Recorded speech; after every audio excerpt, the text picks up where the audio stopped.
The Great Chamber of the Galactic Council was the largest room Park Do-yun had ever seen. 12 species sat in their designated sections, their representatives arranged in circles that rose up toward a ceiling lost in darkness. Lights floated everywhere, casting strange shadows on faces that were not human. Some had scales. Some had fur. Some had no faces at all, just smooth surfaces that somehow conveyed emotion. Do-yun stood at the center platform, his hands clasped behind his back. He was not a tall man, but he stood straight. His black hair was streaked with gray at the temples, and his eyes were calm. He had served as humanity's ambassador for 15 years. He had seen many votes. He had never seen one like this. "The motion before the council," announced Speaker Vorithax, a creature of flowing robes and too many eyes, "is to remove humanity from membership. All species will now cast their vote." Do-yun did not move. Behind him, in the small human section, Delegate Coordinator Yoon Mi-rae sat with her tablet, recording everything. She was younger than Do-yun, with sharp features and sharper instincts. She had warned him this might happen. He had not believed her. The Velith voted first. Their representative was tall and thin, with blue skin that shifted colors with his mood. Right now, it was dark purple. The Velith vote to remove. Humans are too aggressive. They solve every problem with force. Do-yun wanted to remind him of the 3 wars humans had fought to protect Velith colonies. He said nothing. The Moran voted next. They were shorter, covered in brown fur, with wide eyes that made them look innocent. They were not. The Moran vote to remove. Humans expand too quickly. They take too much space, too many resources. Do-yun thought of the Moran ships that used human fuel technology, human navigation systems, human weapons. He said nothing. One by one, the species voted. The Palaxians, who ate food grown by human farmers. The Drenics, who lived in stations built by human engineers. The Vosk, whose plagues had been cured by human doctors. All of them voted to remove. Only the Qurayshi voted to keep humanity. They were small creatures, barely reaching human waist height, with large ears and nervous movements. Nobody respected the Qurayshi. Their vote did not matter. "The vote is 11-1, Speaker Vorithax announced. "Humanity is hereby expelled from the Galactic Council. You have 1 galactic cycle to remove all human presence from council space." The chamber filled with noise. Some species cheered. Others simply talked among themselves, already moving on to other business. 300 years of human membership ended in an afternoon. Mi-rae stood up, her face tight with anger. "Ambassador, we should do nothing," Do-yun said quietly. He looked around the chamber one final time. He had given speeches here. He had negotiated treaties. He had begged for help during the Outer Rim crisis, and he had offered help during the Palaxian famine. None of it mattered now. He walked to his platform's microphone. The chamber slowly quieted. "You have made your choice," Do-yun said. His voice was steady. "We will honor it. Within 1 galactic cycle, every human will be gone from council space. We wish you well." He turned and walked out. Mi-rae followed. The chamber erupted in noise again, but Do-yun did not look back. On the human flagship Eternal Dawn, Admiral Choi Sun-hee received the news in her command center. She was a small woman with short gray hair and eyes that had seen too many battles. Around her, officers monitored screens showing human positions across the galaxy. There were thousands of them. Ships, stations, colonies, outposts. 3 centuries of expansion, cooperation, and service. "All of it," Sun-hee said. "We pull back all of it." Her first officer, Commander Han Jisu, looked uncertain. "Admiral, some of these positions are critical. The Velith atmospheric systems, the Moran border patrols, the communication relays, they voted us out." Sun-hee's voice was flat. "We take everything we brought. Everything we built. Everything we maintained.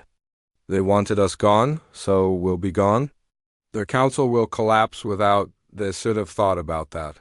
Sun-hee turned to her communications officer. "Send the order. Operation Homecoming. Every ship, every station, every human.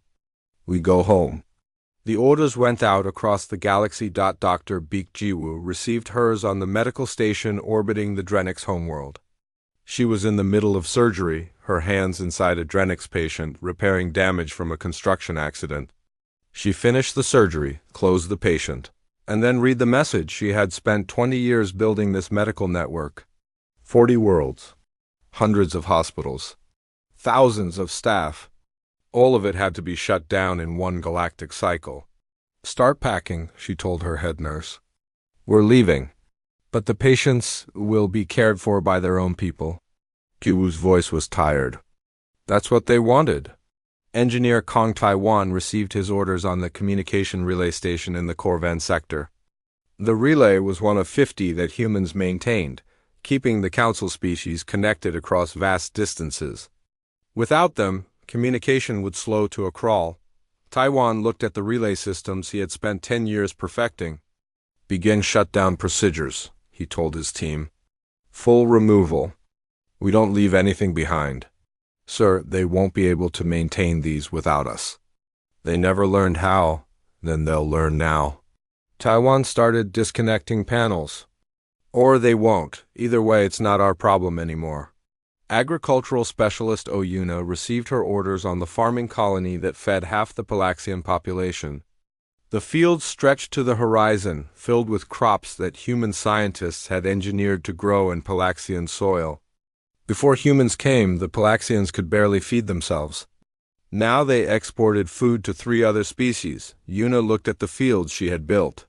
Harvest everything we can carry, she told her team. Then shut it down? Shut it down? The Palaxians will starve. The Palaxians said we were a threat to the natural order. Yuna's voice was bitter. Let's see how natural their order is without us. Across the galaxy, humans began to leave. They did not leave in anger, with shouting and destruction. They left quietly, efficiently, packing their belongings and dismantling their systems and saying polite goodbyes to colleagues who suddenly realized what was happening. Some aliens tried to stop them. A Velith official demanded that human engineers stay to maintain the atmospheric processors. The engineers showed him the council vote and kept packing. A Moron captain ordered a human patrol ship to remain on station. The ship jumped to hyperspace without responding. The Karashi ambassador Tellan came to see Doyun before he left. Tellan was small even for a Karashi, with ears that drooped sadly. I voted to keep you, Tellan said. I want you to know that. I know. Doyun shook the small creature's hand. Thank you. They'll regret this. They don't see it now, but they will. Doyun looked out the window at the council station, growing smaller as his ship pulled away. Yes, he said. They will? The last human transport jumped to hyperspace 30 days later. The council held a celebration. They were finally free of human aggression, human ambition, human interference. Speaker Verithax gave a speech about new beginnings and natural balance. Everyone cheered. And in the maintenance tunnels beneath the council station, a Velith technician stared at a broken water pump and realized he had no idea how to fix it.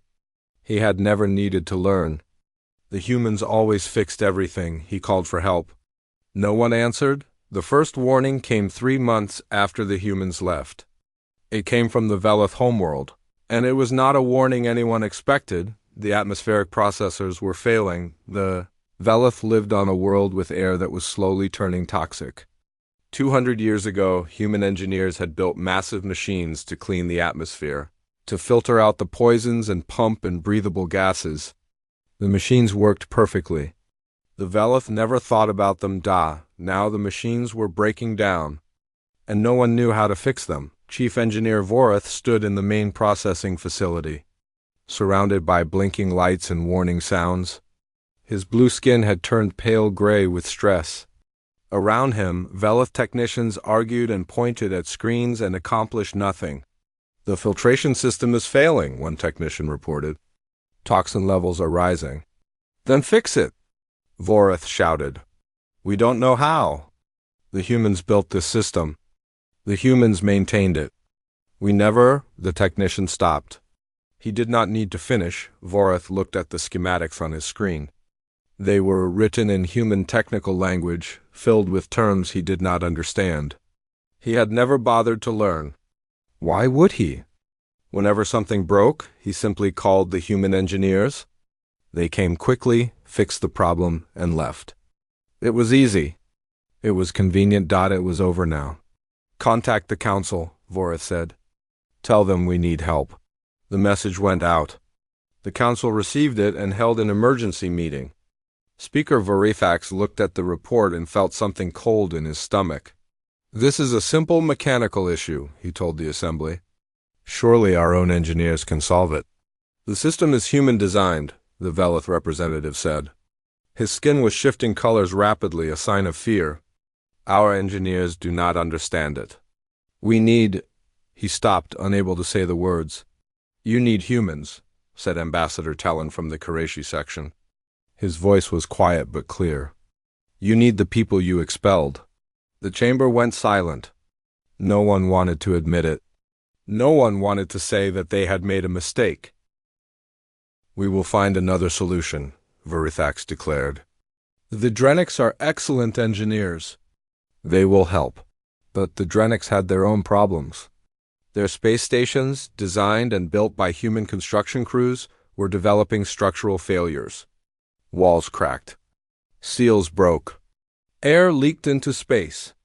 The Drenics engineers looked at the damage and did not know where to begin. Human engineering is different from ours, the Drenics chief builder admitted to the council. They use techniques we never studied. We cannot repair what we do not understand. Meanwhile, on the Moran border, chaos was spreading for decades. Human patrol ships had guarded the border against pirates and raiders. The humans were aggressive. Yes, that was what the Moran had complained about. But they were also effective. Pirates feared human ships. Raiders avoided human sectors. The border was safe. Now the humans were gone, and the pirates knew it. The first raid came 2 weeks after the human departure. A Moran cargo convoy was attacked and destroyed. The second raid came 3 days later. Then another, and another. Within a month, the Moran border was burning. Admiral Korath of the Moran fleet sent his ships to fight. They were destroyed. Moran ships were built for trade and transport, not combat. They had relied on humans for protection. They had complained about human aggression while hiding behind human weapons. We need reinforcements, Korath reported to the council. We need warships. We need soldiers. From where? Vorifax asked. Which species will send their military to protect your border? No one volunteered. The Velith were dealing with their atmosphere. The Drenics were repairing their stations. The others had their own problems. Problems they had never noticed when humans were solving them, and the Palaxians were starving. Yuna's farming colonies had fed half the Palaxian population. When she left, she took everything: the seeds, the equipment, the genetically modified crops that could grow in Palaxian soil. She left the fields empty and the warehouses bare. The Palaxians had their own farms, of course. But their crops were small and weak, nothing like the abundant harvests humans had produced. Within 2 months, food supplies were running low. Within 3 months, people were hungry. Within 4 months, they were dying. How did this happen? The Palaxian representative demanded at the council meeting. His voice was shaking. We are a spacefaring species. We cannot feed ourselves. You fed yourselves fine before the humans came, Talon pointed out. But then you let them do everything. You forgot how to do it yourselves. We did not forget. We simply... The Palaxian stopped. He had no answer. In human space. Life was very different. Admiral Choi Sun-hee established new defense lines around human territory. The borders were strong, the patrols were constant, and no one was getting through without permission. Human space was safe. Dr. Beek Jiwoo built new hospitals on human colony worlds. The facilities were modern and well-staffed, and patients came from across human space for treatment. There were no more late-night calls from ungrateful aliens. There were no more emergencies on distant worlds. Jiwoo slept well for the first time in years. Engineer Kang Taiwan developed new technologies in his research station. Communication systems faster than anything the Council had ever seen. Power generators more efficient than anything in the galaxy. He shared them with human colonies and with the Qureshi who had voted to keep humanity. He shared them with no one else. Agricultural specialist Oyuna grew food. So much food that human worlds had surplus, more than they could eat, more than they could store. She thought about the starving Palaxians sometimes. Then she remembered their vote, and she went back to work. The humans traded only with the Qureshi. Human ships brought food and medicine and technology to Qureshi worlds. Human engineers helped build Qureshi infrastructure. Human teachers opened schools for Qureshi children. Why are you helping us? Talon asked during one of his visits to human space. We are small. We are weak. We have nothing to offer you. You voted to keep us, said Foreign Minister Park Do-yeon. He had taken a new title after the expulsion, leading humanity's relations with the outside galaxy. That means something. Loyalty means something? The Council will not like this. They will say you are trying to divide us. The Council expelled us. They don't get to complain about what we do now. 6 months after the human departure, the Galactic Communication Network began to fail. The network was the backbone of Council civilization. It connected worlds across thousands of light years, allowing instant communication between species. It was maintained by 50 relay stations, all of them built by human engineers, all of them abandoned when the humans left. One by one, the stations went dark. Communication slowed, then stopped. Species that had talked daily now waited weeks for messages. Trade agreements fell apart. Diplomatic missions failed. The galaxy was going silent. Speaker Verithax called an emergency council meeting. Half the seats were empty. Delegates could not travel because their ships had broken down. Others could not communicate because the relays were dead. The great chamber felt hollow and cold. We may have been hasty, Verithax admitted. His many eyes blinked rapidly, a sign of distress. Perhaps we should reconsider our decision. Reconsider? The Velith representative stood up. His skin was dark with anger and fear. Our people are choking. The atmosphere is failing. We are beyond reconsidering. Our people are starving, the Palaxian representative added. Children are dying. We need help now.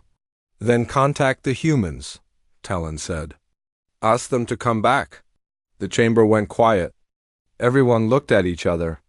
No one wanted to be the first to admit what they all knew. They had made a terrible mistake, but they were proud species. Old species, species that had ruled the galaxy for thousands of years before humans even left their homeworld. They could not simply apologize.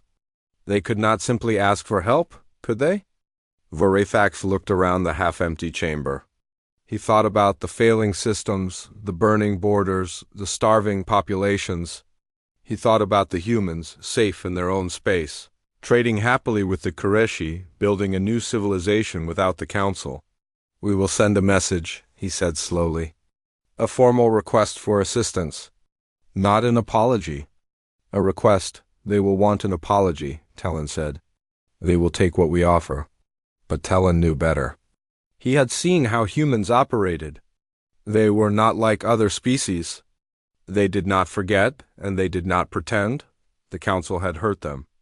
The Council had insulted them. The Council had thrown them away like garbage. A simple request would not be enough. The Council's message arrived at the human border station on a cold morning. Lieutenant Kenesoyoung read it 3 times before she believed it.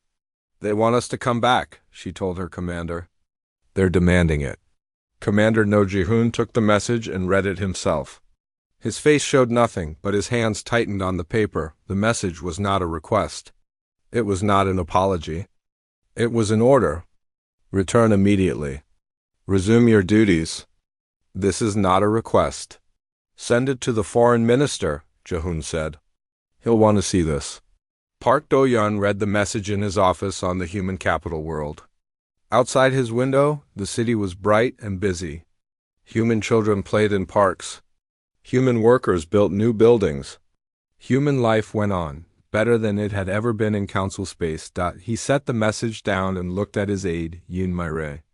They haven't learned anything, he said. They're scared, Murray replied. Scared people don't think clearly. Then they need to get less scared and more thoughtful. Do-yun picked up his pen. I'll write a response. They can send a proper diplomatic request when they're ready to be respectful. His response was polite but firm. Humanity was willing to discuss assistance, but not under demands. If the council wanted help, they would need to ask properly. The council did not take this well. The Velith ambassador sent a personal message to Do-yun. It was not polite. It threatened war if humans did not return their atmospheric engineers. It talked about consequences and punishment and justice. Do-hyun forwarded it to Admiral Choi Sun-hee. Sun-hee read the threat and smiled. It was not a nice smile. She had fought 3 wars on behalf of the Velith. She had lost friends protecting Velith colonies. She had asked for nothing in return except respect, and she had not received even that. Move the 3rd Fleet to the border, she told her staff. Full combat readiness. Are we going to war? Commander Hunjasu asked. No, we're making a point. Sun-hee looked at the tactical display showing her fleet's positions. They want to threaten us? Fine, let them see what they're threatening. 3 carrier groups, the finest ships in human space, moved to the Velith border. They did not fire. They did not advance. They simply waited, a wall of metal and weapons, a clear message that humanity would not be bullied. The Velith threat disappeared. No more messages about war and consequences. The Velith ambassador suddenly remembered that he had important business elsewhere. The Moran tried a different approach. They did not threaten. They offered money. A Moran trade delegation arrived at the human border with cases, full of credits and promises of future payments. They wanted to hire human mercenaries to protect their border from pirates. They were willing to pay very well. Captain Shin Yunji received them on her patrol ship. She was a decorated veteran with scars on her face and more scars on her heart. She had spent 15 years protecting Moran space from raiders. She had saved entire colonies. She had buried friends who died fighting Moran battles. We're not mercenaries, she told the delegation. We never were. But you protected us before, the lead Moran said. His wide eyes looked confused. You fought for us. We fought for the council. We fought because we believed in cooperation. We believed we were partners. Yunji's voice was hard.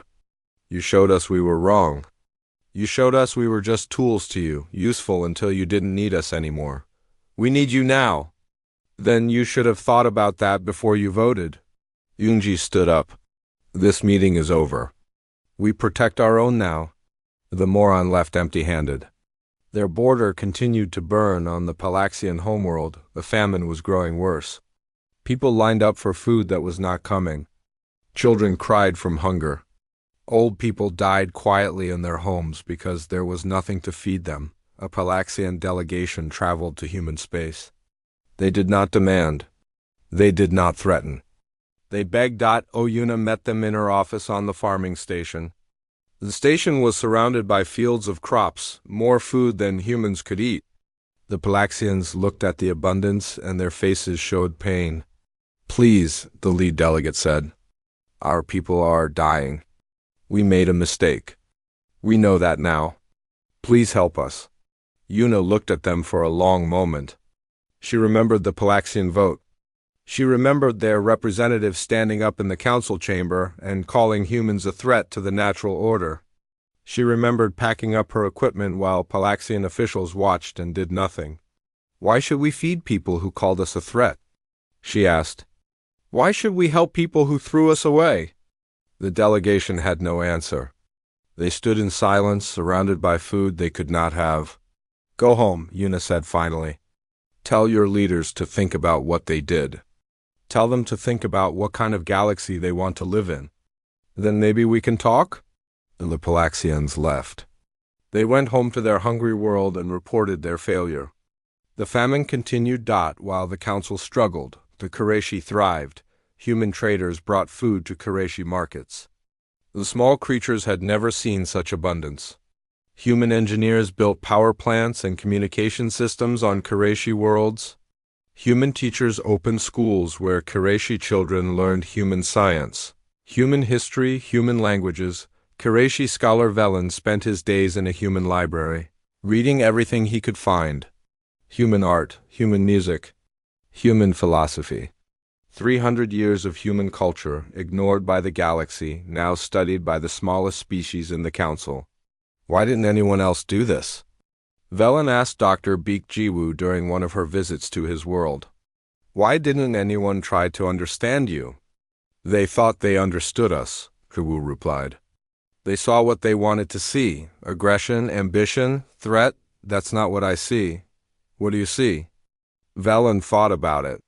He thought about the human traders who charged fair prices, the human engineers who explained their work instead of just doing it, the human teachers who treated Qurayshi students like real people, not like children or pets. I see people who want to help, he said. I see people who want to be part of something bigger. I see people who were hurt and who are trying to heal. Jiwoo smiled. It was a sad smile. That's more than the Council ever saw. Back in Council space, things were getting worse. The Velith atmosphere was failing faster now. Entire cities were being evacuated. People wore breathing masks in the streets. The government talked about emergency measures, but there were no measures to take. They needed human engineers, and human engineers were not coming. The Moran border had collapsed. Pirates controlled entire sectors. Trade routes were closed. The Moran economy was falling apart. The Palaxian famine had spread beyond the homeworld. Colony worlds were running out of food too. The government rationed everything, but it was not enough. People were dying every day, and in the middle of all this chaos, the Council species started fighting each other. The Velith blamed the Moran for proposing the expulsion in the first place. The Moran blamed the Palaxians for supporting it. The Palaxians blamed the Velith for voting first and setting the tone. A border dispute between the Velith and Moran nearly turned into a war. Ships faced each other across the border, weapons ready. In the old days, human diplomats would have stepped in, calmed everyone down, found a compromise. Now there were no human diplomats. The war was avoided only because both species were too weak to fight. Their ships were breaking down, their crews were hungry, their governments were distracted by other disasters. Speaker Verithax watched his council fall apart. He had led the expulsion. He had given the speech about new beginnings and natural balance. He had believed that the galaxy would be better without humans. Now he saw the truth. The galaxy was not better. The galaxy was dying. We need to apologize, he said at an emergency meeting. The chamber was nearly empty now. Most delegates could not travel or communicate. We need to admit our mistake and ask for forgiveness. Apologize? The Velith representative stood up. His skin was pale, his voice was weak. The failing atmosphere was affecting even him. We are ancient species. We ruled this galaxy before humans existed. We do not apologize to anyone. Then we die, Verithax said simply. Our pride kills us. The chamber went silent. Everyone looked at each other. They thought about their worlds, their people, their children. They thought about their pride. And slowly, painfully, they began to understand that pride would not save them. Only humans could save them, and humans would require an apology. Writing the apology was the hardest thing the council had ever done. It took 3 months. 3 months of arguments and accusations and blame. 3 months of proud species pointing fingers at each other, refusing to take responsibility for what they had all done together. The Velith wanted to blame the Moran. They proposed the expulsion, the Velith representative said. They started this.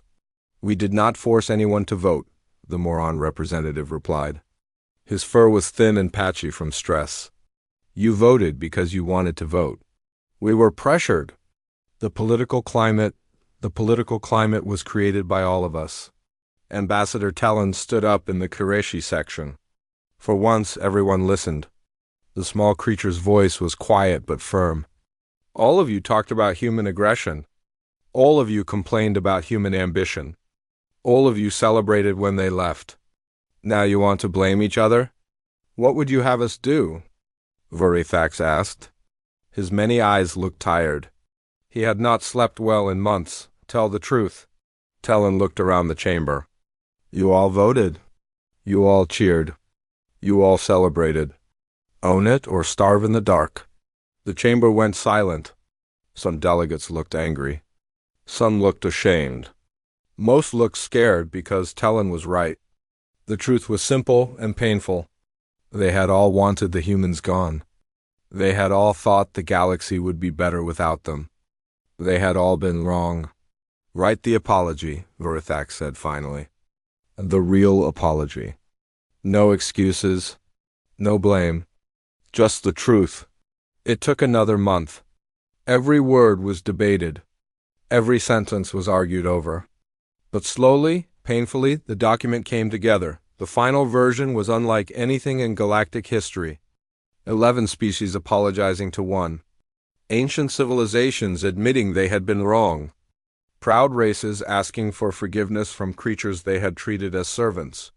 We expelled humanity from the Galactic Council without just cause, the document began. We accused them of crimes they did not commit. We ignored their centuries of service. We forgot their sacrifices. We were blind to their value and deaf to their worth. We were wrong. The apology went on. It listed human contributions to the galaxy, the technologies they had shared, the wars they had fought, the plagues they had cured, the worlds they had fed, the disasters they had prevented. 300 years of service written down in painful detail. We ask for humanity's forgiveness, the document concluded. We ask for humanity's return.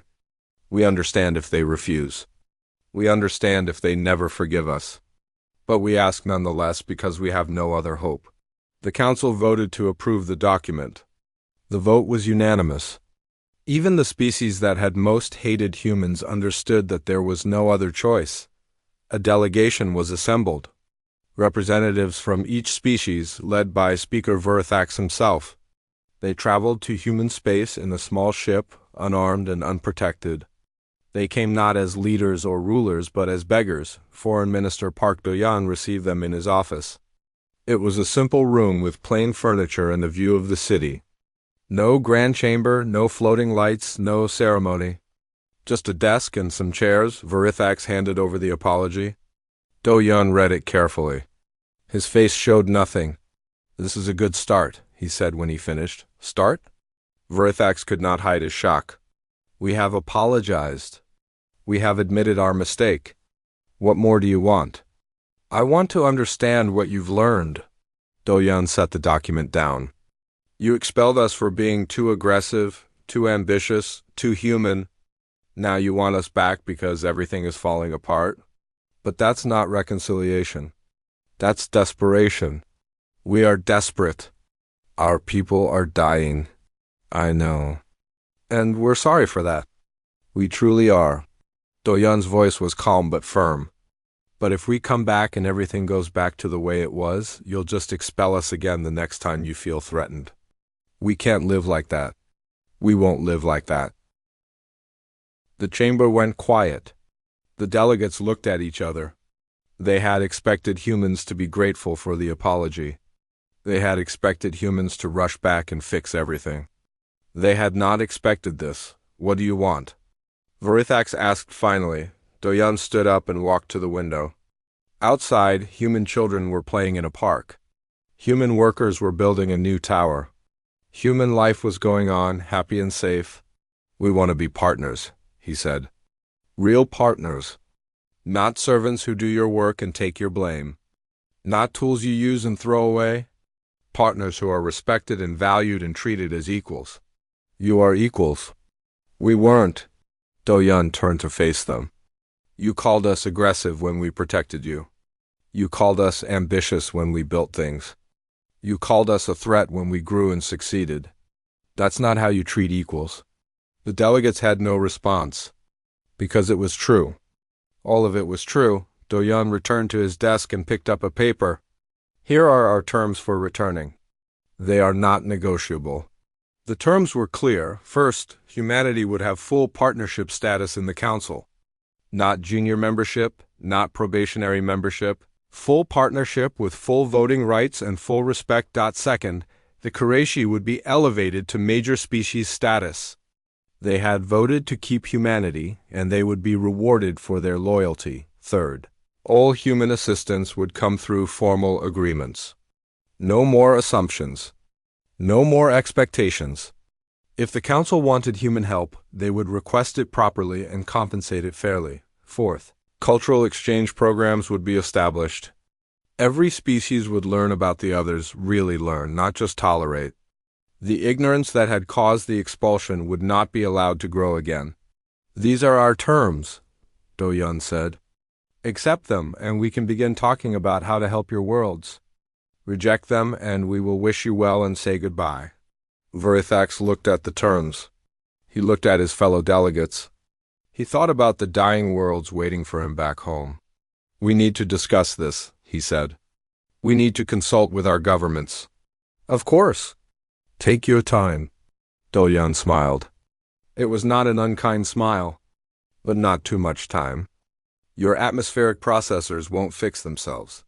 The delegation returned to council space. They consulted with their governments. They argued and debated and complained, but in the end they had no choice. Their worlds were dying. Their people were starving. Their civilization was collapsing. They accepted every term. In his office, Do-Yun received the acceptance message. He read it carefully, then called his staff together. Begin preparations, he said. We're going back. Is this wise? Myre asked. They hurt us once. They could hurt us again. They could, Do-Yun agreed. But they could also learn. They could change. And if we don't give them the chance, then we're no better than they were. He looked out the window at the city below. Human children, human workers, human life. We left because we had to, he said. We're returning because we choose to. That's the difference. That's what makes us who we are. He turned back to his staff. Let's go save the galaxy, he said. Again. Across human space, the preparations began. Ships were loaded, teams were assembled, plans were made. The humans were going back to council space, but this time, everything would be different. This time, they would not be servants. This time, they would be equals, and the galaxy would never forget what it had almost lost. The return was nothing like the departure. When humanity left, they went quietly. Ships slipping away in the night, stations going dark, people disappearing without ceremony. The galaxy barely noticed until they were gone. When humanity returned, the galaxy watched. Admiral Choi Sun-hee led the fleet into council space. 200 ships, the finest in human space, arranged in perfect formation. They did not fly to assigned patrol routes or maintenance stations. They flew straight to the council central station and docked at the main port. The port reserved for honored guests and heads of state. Sun-hee walked down the boarding ramp in her dress uniform. Her medals caught the light. Her gray hair was perfectly styled. Her eyes were clear and calm. A crowd was waiting. Council officials, station workers, reporters from a dozen species. They watched in silence as the human admiral stepped onto council territory for the first time in over a year. Admiral Sun-hee, Speaker Verithax said, stepping forward. On behalf of the Galactic Council, I welcome you back. Thank you, Speaker. Sun-hee's voice was polite but not warm. We have work to do. The work began immediately. On the Velith homeworld, human engineers arrived at the failing atmospheric processors. The machines were barely functioning now. Toxin levels were dangerous across half the planet. Millions of Velith wore breathing masks just to go outside. Engineer Kong Taiwan led the repair team. He looked at the machines he had built years ago, now broken and dying from neglect. He felt anger, but he pushed it aside. There was no time for anger. Full diagnostic, he told his team. Every system, every component. I want to know exactly what's wrong. They worked for 3 days without sleep. They replaced parts, rewrote code, rebuilt entire sections. The Velith engineers watched and took notes. This time, they would learn how everything worked. On the fourth day, Taiwan activated the main processor. The machine hummed to life. Warning lights turned green. Toxin levels began to drop. The Velith chief engineer watched the readings with tears in his eyes. "You saved us," he said. "After everything we did, you saved us. That's what we do." Taiwan looked at the Velith engineer. "But now you learn to do it yourself. I'm not always going to be here." The training programs began that same day. On the Moran border, Captain Shin Yunji arrived with a patrol fleet. The pirates had grown bold in humanity's absence. They controlled entire systems. They raided at will.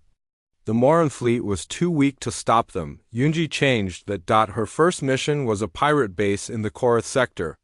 The pirates had taken over a mining station and were using it to stage raids. They thought they were safe. They were wrong. Yunji's ships came out of hyperspace without warning. The battle lasted 12 minutes. When it was over, the pirate base was destroyed and the mining station was free. "That's how it's done," Yunji told the Moran officers who had watched the battle. "Now you learn to do it yourselves." She established a training program for Moran military officers. Human instructors taught tactics, strategy, ship handling, combat techniques. The Moran learned fast. They had spent too long hiding behind human protection. Now they would become protectors themselves. On the Palaxian homeworld, Oyuna arrived with a fleet of cargo ships. They were filled with food, more food than the starving Palaxians had seen in months. Enough to feed the planet. Enough to stop the famine, but Yuna did not just deliver food. She delivered knowledge. "This food will keep you alive for now," she told the Palaxian Agricultural Council. "But you need to feed yourselves. You need to grow your own food on your own world with your own hands." She established farming academies across the planet. Human agricultural scientists taught Palaxian farmers the techniques that had made human colonies so productive. Soil preparation, seed selection, irrigation, pest control. Everything humans had learned in centuries of farming, shared freely with people who had called them a threat. The first harvest came 6 months later. It was not as abundant as human harvests, but it was real. It was theirs. The Palaxians called it the human gift, and they celebrated it with feasts and festivals. Dr. Beek Jiwoo returned to the medical stations she had built. The facilities were damaged and understaffed, but they were still standing. She began repairs immediately, but she also began something more important.